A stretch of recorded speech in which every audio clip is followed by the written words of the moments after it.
ஓசூர் அருகே 200 ஆண்டுகள் பழமை வாய்ந்த ஸ்ரீ சப்பளம்மா தேவி மாட்டு திருவிழா இன்று பூஜையுடன் தொடங்கியது. கிருஷ்ணகிரி மாவட்டம் ஓசூர் அடுத்த திம்மசந்திரம் கிராமத்தில் ஸ்ரீ சப்பளம்மா கோவில் அமைந்துள்ளது. இந்த கோவிலில் ஆண்டுதோறும் நடைபெறும் மாட்டு திருவிழா பிரபலமாக இருந்து வருகிறது.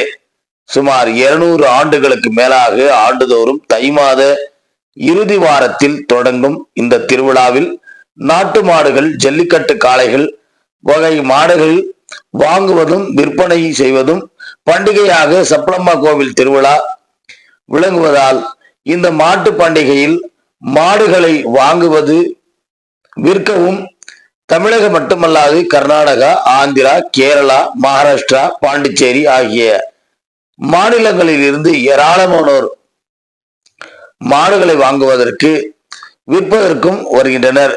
இங்கு ஒரு ஜோடி மாடுகள் 1 லட்சம் முதல் 5 லட்சம் ரூபாய் வரை விற்பனை செய்யப்படுவதால் இந்த மாட்டு திருவிழாவை எதிர்நோக்கி உள்ளனர்.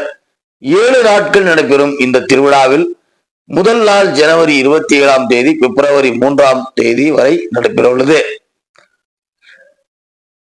இந்த திருவிழாவில் தினமும் விசேஷ பூஜைகளுடன் திருவிழா நடைபெறும். இங்கு 67 கிராம தேவதைகள் அலங்கரிக்கப்பட்ட வண்ண விளக்குகளால் கொண்டு பல்லாக்கு உற்சவத்தில் அமர்த்துவது மிகவும் விசேஷமாக பார்க்கப்படுகிறது.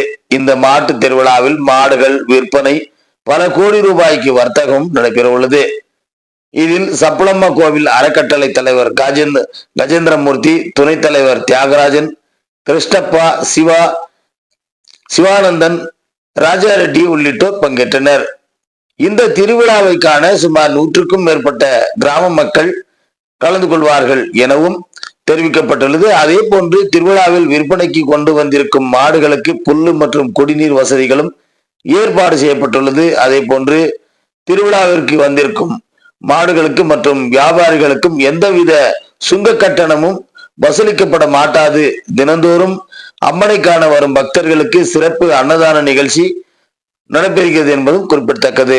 எதிர்நீச்சல் தொலைக்காட்சி செய்திகளுக்காக ஓசூரில் இருந்து செய்தியாளர் செல்வமுடன் ராமச்சந்திரன்.